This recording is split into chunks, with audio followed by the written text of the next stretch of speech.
बिस्मिल्लाहिर्रहमानिर्रहीम। अस्सलामुअलैकुम। आज एक दफ़ा फिर हम मेडिकल ख़बरनामे के साथ आपकी खिदमत में हाज़िर हुए हैं।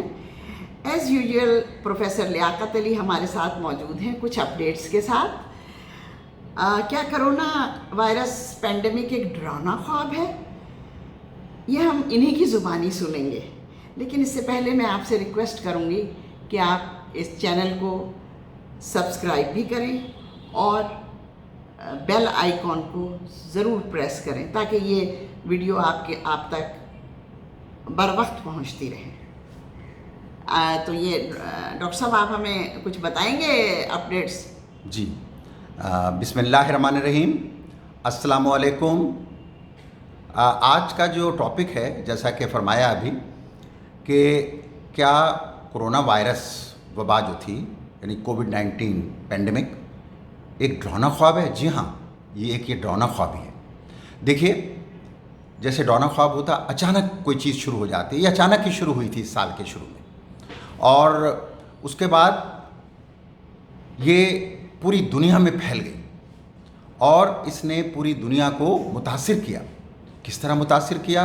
पूरी दुनिया की इकनॉमी जो मुआशत थी वो बैठ गई, होटलिंग इंडस्ट्री ख़त्म हो गई, टूरिज़्म ख़त्म हो गया तकरीबन, car service, taxi service, plane travel agents, travelling तकरीबन सब ख़त्म हो गई। दुनिया के अंदर कारोबार बहुत बुरी तरह से मुतासिर हुआ।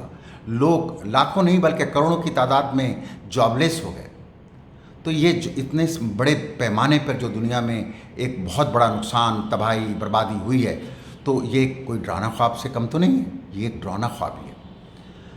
अब मैं आपसे बताना ये चाहता हूँ कि ये डरावना ख्वाब जो है ये बहुत जल्दी ख़त्म हो सकता है, और बल्कि मैं तो कहूँगा कि ख़त्म हो सकता है, लेकिन इसके लिए हमें सबको मिलकर ताउन करना होगा। मैं इस पे बाद में आऊँगा।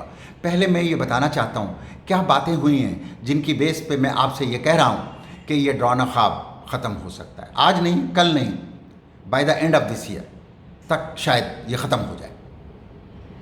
अच्छा, उसके लिए मैं आपको ये बताना चाहता हूँ क्यों कह रहा हूँ ये मैं बात। उसकी वजह है, देखिए, सबसे पहले जो अच्छी खबर है वो वैक्सीन है। चाइना की company Sinopharm, British company Oxford, Zeneca Astra, USA की कंपनी मॉडर्ना, ये वैक्सीन के मामले में थर्ड फेज ट्रायल में पहुंच गए। और जब ये थर्ड फेज ट्रायल में पहुंचने का मतलब ये होता है कि नेक्स्ट 3 मंथ के बाद, दिसंबर, जनवरी, फरवरी में ये वैक्सीन अवेलेबल होंगी।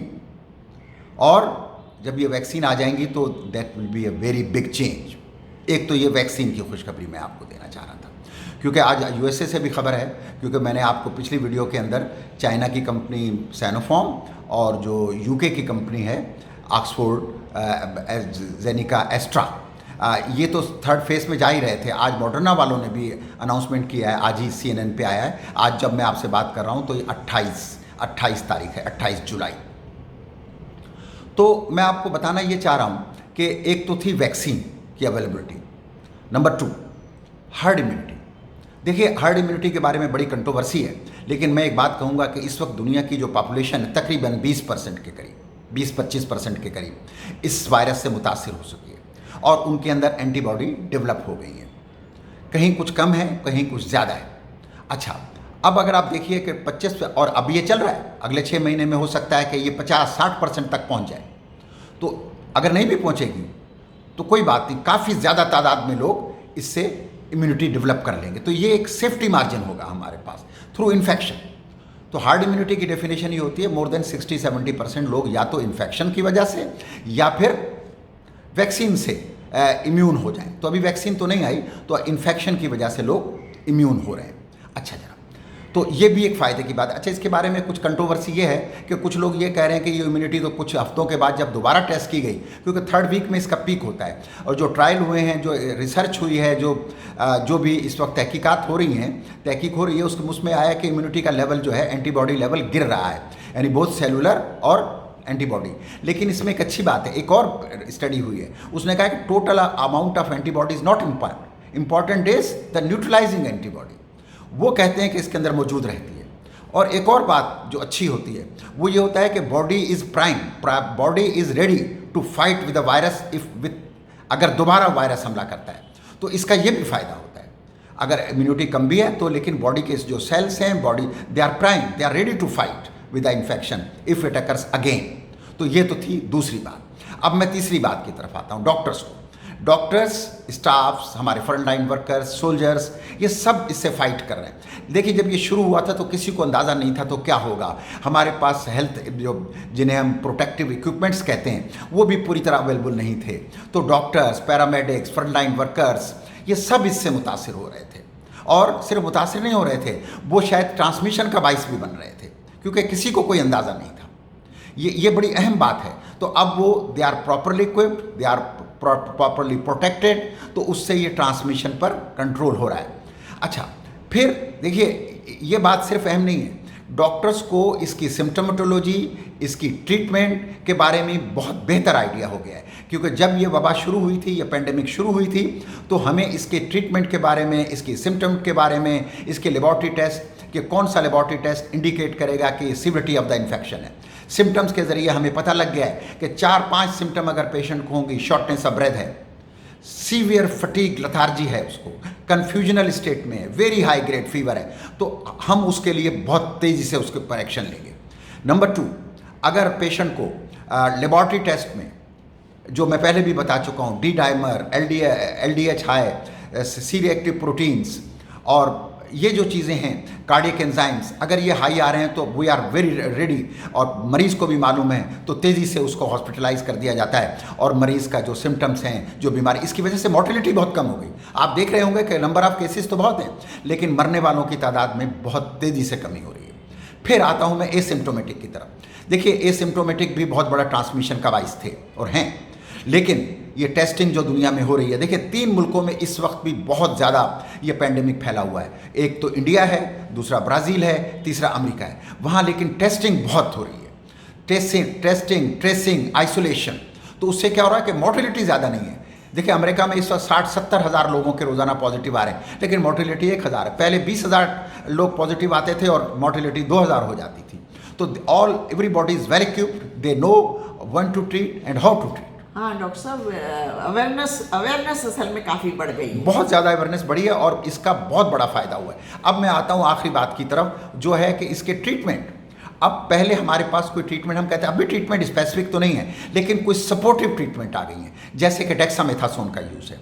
ये जब ऑक्सीजन सपोर्ट हो, वेंटिलेटर पे मरीज आता है, उसको देते हैं, उससे बहुत फ़ायदा होता है। पेशेंट को एक एंटीवायरल ड्रग है वेंडेमसिवियर, वो देते हैं, उससे बहुत फ़ायदा होता है।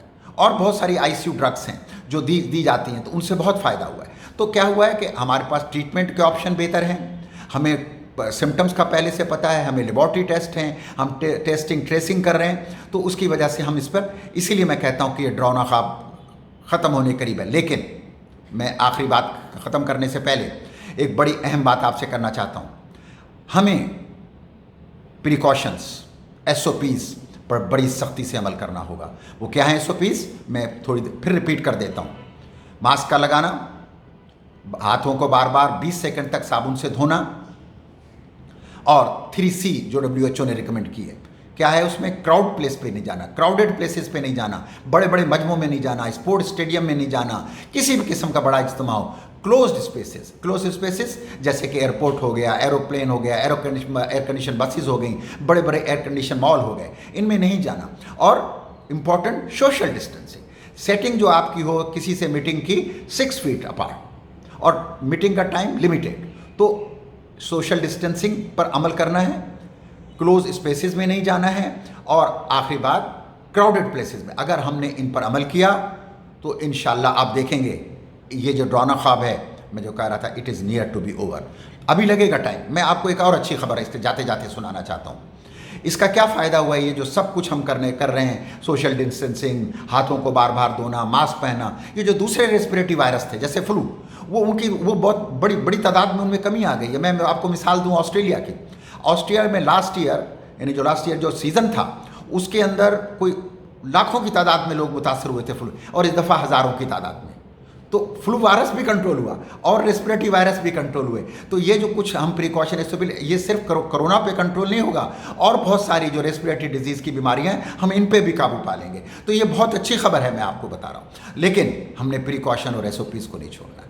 यही मेरा आज का मैसेज है, और ये डरावना ख्वाब बहुत जल्दी ख़त्म होने के करीब है। अच्छा डॉक्टर साहब, आपका बहुत बहुत शुक्रिया, आपने हमें बहुत अहम बातें बताई, और इंशाल्लाह फिर आपसे मुलाकात होती रहेगी। और आपका भी बहुत शुक्रिया। मैं ये क्लोज़ करने से आपसे कहूँगा, आप खुद भी खुश रहिए, अपने घर वालों का भी ख्याल रखिए, अपने इलाके के लोगों का ख्याल रखिए। इसमें क्या है, हमारा सबका फ़ायदा होगा, और इस तरह से हम अपनी